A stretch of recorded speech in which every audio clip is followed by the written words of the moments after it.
আসসালামু আলাইকুম। ঈদ যাত্রা শেষে আমি আমার ভার্সিটিতে ফিরবো ট্রেনে করে। তো বাসে করে ট্রেন স্টেশনের উদ্দেশ্যে রওনা দিলাম।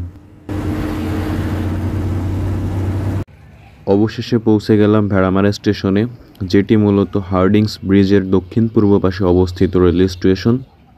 তো রেলওয়ে স্টেশনে পৌঁছানোর পরপরই সাগরদাড়ি এক্সপ্রেস ট্রেনটি চলে আসে খুলনার উদ্দেশ্যে।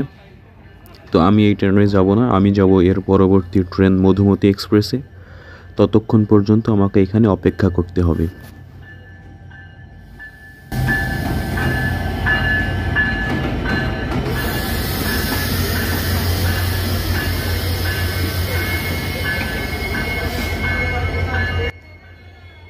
সাগরদাড়ি এক্সপ্রেস ট্রেনটি প্ল্যাটফর্ম নাম্বার 2-এ দাঁড়ানো অবস্থায় আছে। তো আমি যে ট্রেনে যাব মধুমতি এক্সপ্রেস, তো সেটিও মূলত 2 নম্বর প্ল্যাটফর্মেই থামবে। তো আমাকে ওভারব্রিজ দিয়ে ওই পাশে যেতে হবে। তো আমি ওই পাশে চলে গেলাম। তো এর কিছুক্ষণ পরেই আমার ট্রেনটি চলে আসে এবং আমি ট্রেনে করে পৌঁছে যাই পোড়াদাহ স্টেশনে, যেটি মূলত বাংলাদেশের সবথেকে বৃহত্তর কাপড়ের মার্কেট সেখানে অবস্থিত, এবং আমরা সেখানে পৌঁছে যাই। তো পোড়াদাহ স্টেশনে পৌঁছানোর পর প্রত্যেকটি ট্রেনই তাদের যে ইঞ্জিন রয়েছে সেই ইঞ্জিনটি পেছন থেকে সামনে বা সামনে থেকে পেছনে অংশে লাগাই। তো এর জন্য মূলত পোড়াদাহ স্টেশনে ট্রেনের বিরতি থাকে 20 মিনিট। তো এর কিছুক্ষণ পরেই আমরা কিভাবে ট্রেনের ইঞ্জিনটিকে পেছন থেকে সামনের দিকে নিয়ে যাই সেটি দেখব।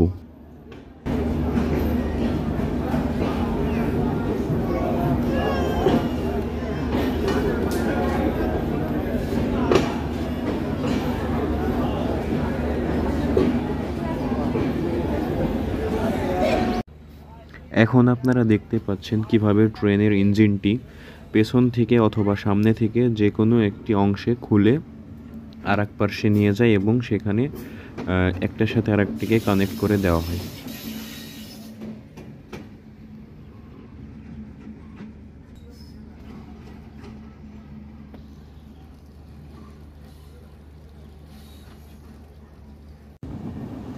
তো ট্রেনের ইঞ্জিন সেট আপ করার পরে আমরা চলেছি একটি নদীর ওপর দিয়ে। নদীটির নাম আমার সঠিক জানা নাই, এবং আমরা প্রকৃতির মধ্যে দিয়ে চলেছি। ট্রেনে যাওয়ার সময় আমরা আমাদের দেশের সবুজ প্রকৃতিকে দুচোখ ভরে উপভোগ করতে পারি, আর এই সবুজ প্রকৃতি বিশ্বের অন্য কোনো দেশে খুব কমই দেখা যায়।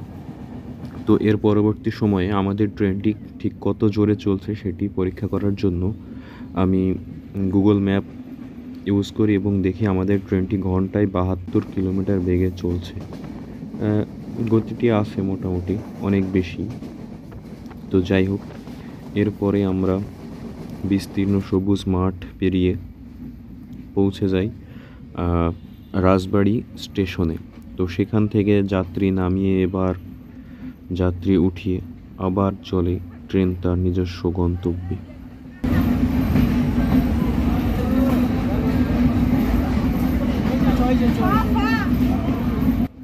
প্রতিটি স্টেশনের প্ল্যাটফর্মেই বিভিন্ন রকমের মানুষ নানা রকম দোকান দিয়ে তারা তাদের জীবিকা নির্বাহ করে।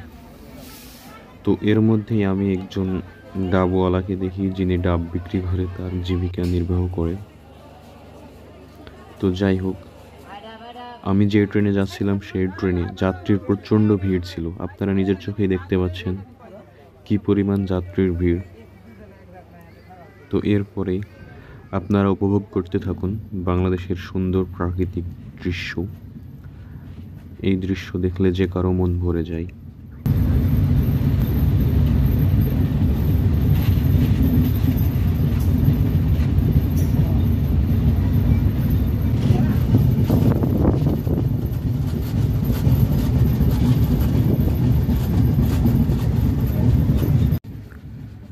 এরপরে আমরা পৌঁছে যাই ভাঙ্গা স্টেশনে। আর ভাঙ্গা স্টেশনে পৌঁছানোর পর যাত্রীর চাপ তুলনামূলকভাবে অনেক কমে যায়।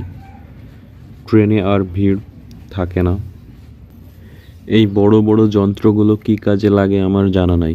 যদি কেউ জেনে থাকেন তাহলে কমেন্ট বক্সে আমাকে বলতে পারেন।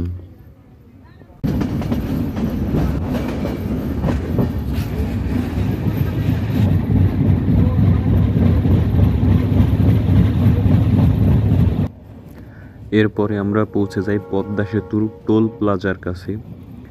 পদ্মা সেতুর টোল প্লাজার নতুন নাম সম্ভবত জাতির পিতা হজরত ইব্রাহিম আলাইহিসসালাম। টোল প্লাজার আগের নাম কি ছিল সেটি আমার সঠিক জানা নাই।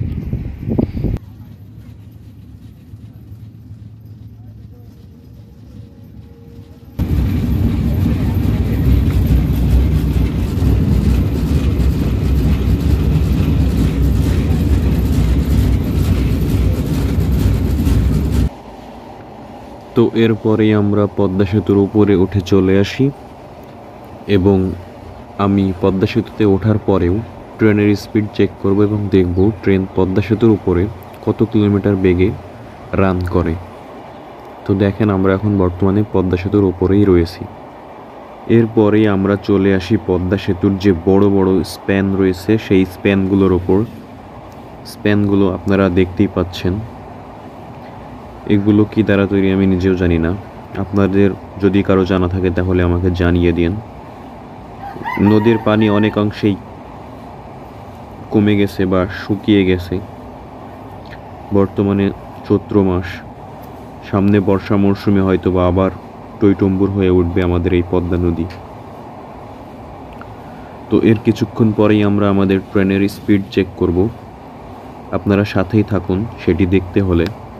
এবং আমি অবাক হই, পুরো ট্রেন জার্নিতে পদ্মা সেতুর উপরে ট্রেনের স্পিড সব থেকে বেশি ছিল 94, 93 কিলোমিটার বেগে।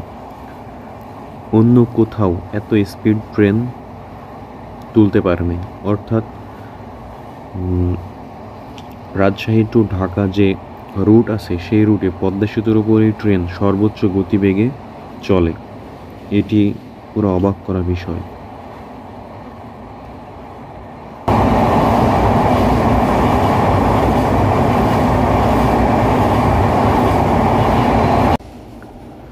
অবশেষে আমরা ঢাকার সেই ব্যস্ত নগরীতে প্রবেশ করি এবং ট্রেনটি গিয়ে থামে আমাদের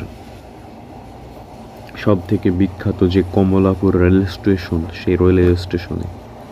তো কমলাপুর রেলওয়ে স্টেশনে নামার পরে আমি আবার আমার গন্তব্যে পৌঁছানোর জন্য বাসে করে রওনা হই। তো আপনারা যদি ভোগান্তিহীন যাত্রা চান তাহলে অবশ্যই ট্রেন যাত্রা আপনার জন্য খোলা থাকবে।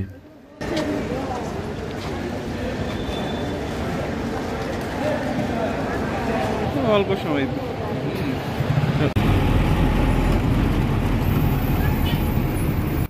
তো আজকের ভিডিওটি এই পর্যন্তই।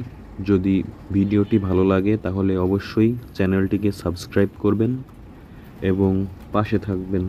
আর ভালো না লাগলে ডিসলাইক করবেন এবং কোথাও উন্নতির প্রয়োজন হলে আমাকে কমেন্ট করে জানাবেন যে আপনার ভিডিওর এই অংশটি ভালো হয় নাই, আর উন্নতি করতে হবে। তো যাই হোক, সবাইকে ধন্যবাদ।